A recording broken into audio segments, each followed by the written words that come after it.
Hello friends, जय माता दी। कैसे हैं आप सब लोग दोस्तों एकादशी यानी कि मोक्ष की प्राप्ति। दोस्तों, इस वर्ष फाल्गुन माह की कृष्ण पक्ष की एकादशी हम 9 मार्च को मनाएंगे और ये मंगलवार ही एकादशी है। दोस्तों, यह एकादशी बहुत ही महत्वपूर्ण मानी जाती है और माना जाता है कि भगवान विष्णु की पूजा करने से इस दिन हमको विजय प्राप्त होता है। नाम से ही विजय एकादशी है, तो हम जो भी कार्य करते हैं तो वो सब चीज़ों में हमको विजय प्राप्त होती है इस दिन व्रत करने से। और ये व्रत काफ़ी ही फलदायी माना जाता है। दोस्तों, माना जाता है कि ये व्रत को स्वयं भगवान राम ने जब सीता की खोज कर रहे थे तब स्वयं क्या था, ये व्रत इन्होंने तब किया था जबकि त्रेता युग में जब भगवान राम लंका पर चढ़ाई करने के लिए विजय एकादशी के दिन ही समुद्र तट पर पहुँचे थे। तब समुद्र ने भगवान राम से समुद्र से मार्ग देने की प्रार्थना की, लेकिन समुद्र मार्ग देने को तैयार नहीं हुआ। तब श्रीलंका ने जमावत और अन्य ऋषियों की आज्ञा से विजया एकादशी का व्रत प्रारंभ किया। एकादशी का व्रत पूर्ण होते ही दूसरे दिन प्रातः समुद्र ने श्री राम जी को सेना के लिए लंका जाने का मान दे दिया।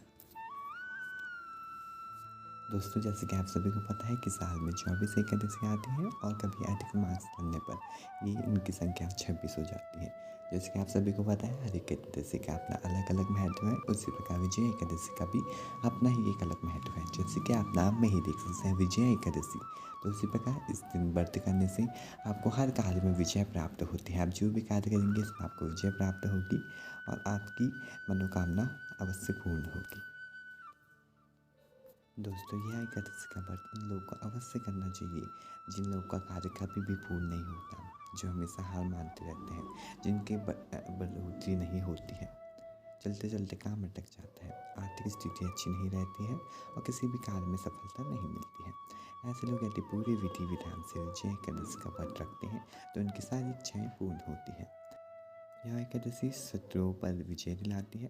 साथ ही इस दिन जन्म और पूर्व जन्म में अनजाने में किए गए पापों से मुक्ति दिलाती है। विजय एकादशी 9 मार्च 2021 मंगलवार को आ रही है। लंका विजय के लिए जाते समय भगवान राम ने भी इस एकादशी का व्रत किया था, जैसे कि मैं आपको बता चुका हूँ। तो इस व्रत को हम प्रारंभ करेंगे 9 मार्च को ही हम मनाएंगे, क्योंकि एकादशी का प्रारंभ 8 मार्च दोपहर 3:49 से शुरू होगा और 9 मार्च दोपहर 3:02 तक रहेगा। व्रत का पारण का जो समय होगा 6:37 से 8:59 तक रहेगा। तो इस प्रकार उदय तिथि में हम व्रत करेंगे, यानी कि हम 9 मार्च को व्रत करेंगे।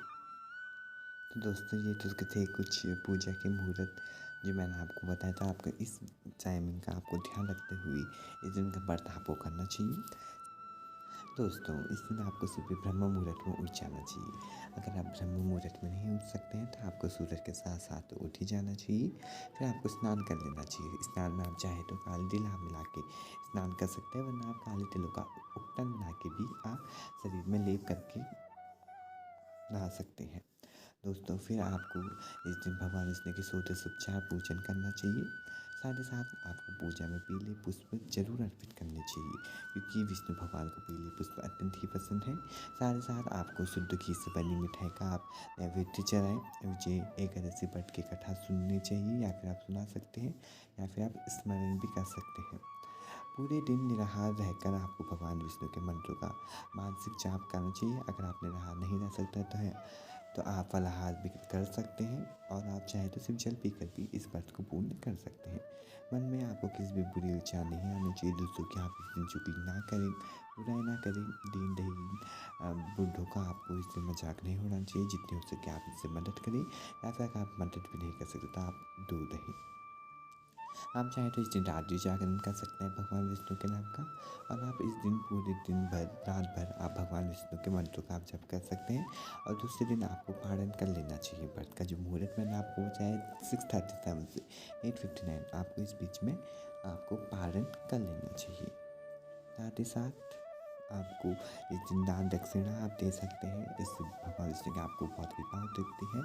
आप चाहे तो इस दिन दान में आप विशेष करके आप कुछ नहीं तो आप थोड़े से तिल आपको दान इस दिन जरूर करना चाहिए, क्योंकि भगवान विष्णु को तिल अत्यंत ही पसंद है। दोस्तों ये तो थी कुछ पूजा की विधियाँ, कुछ सावधानियाँ जो आपको इससे व्रत के दौरान रखनी चाहिए। साथ ही साथ मैं आपको बता दूँ कि इस दिन आप कुछ छोटे-छोटे उपाय करके भी आप भगवान विष्णु की कृपा पा सकते हैं। माना जाता है कि एकादशी में करने वाले उपाय कभी भी असफल नहीं जाते हैं। आप चाहें तो इस दिन आप कुछ छोटे इनमें से कोई भी एक उपाय कर सकते हैं जिससे भगवान विष्णु आप पे प्रसन्न हों और आपका हर काम पूर्ण करें।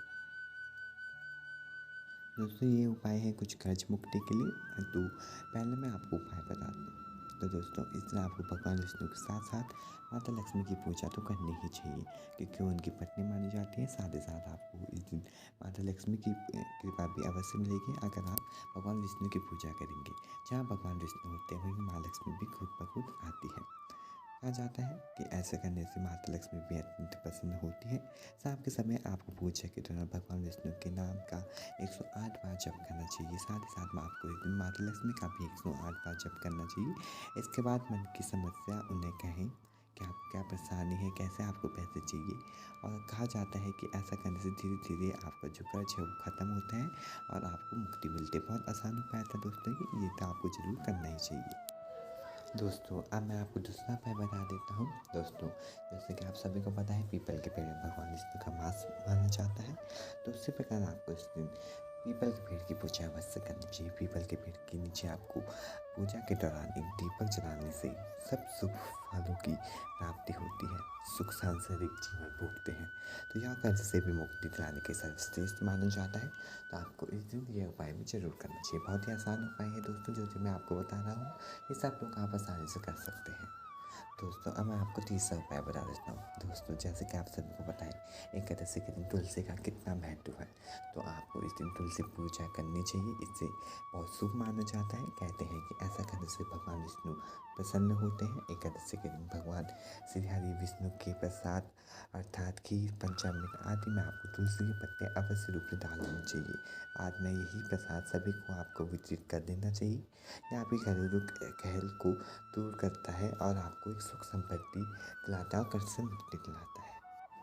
दोस्तों अब मैं आपको बता दूं चौथे उपाय। तो आप चौथा उपाय कुछ इस प्रकार है कि आपको पीले फूल भगवान विष्णु को बहुत प्रिय है। जैसे कि सभी को पता है पीले वस्तु हो, पीली मिठाई हो, पीले वस्त्र हो, फूल हो, ये सब भगवान विष्णु को बहुत पसंद होता है। तो आपको एकादशी के दिन भगवान विष्णु की पूजा पीले फूलों से अवश्य करनी चाहिए। इससे सभी समस्याएं मनोकामनाएं पूर्ण होती हैं और आपको घर में कभी भी कलेश नहीं रहता। आपको सुख संपत्ति प्राप्त होती है। दोस्तों इसी प्रकार मैं आपका पांचवा उपाय बता देता हूँ। दोस्तों पांचवें उपाय में आपको सबसे पहले पीले रंग के वस्त्र, भोजन आदि आपको रख देना चाहिए। फिर बाद में आपको यह सब चीज़ें गरीबों पे दान कर देनी चाहिए। इस सभी चीज़ों से आपको सुख समृद्धि के साथ अतिश्रेष्ठ फल मिलता है। दान करने से पूर्व इन्हें आपको भगवान विष्णु को अर्पित करना चाहिए और अपने दान पुण्य को देते समय आपको मन ही मन अपनी मनोकामना बोलनी चाहिए।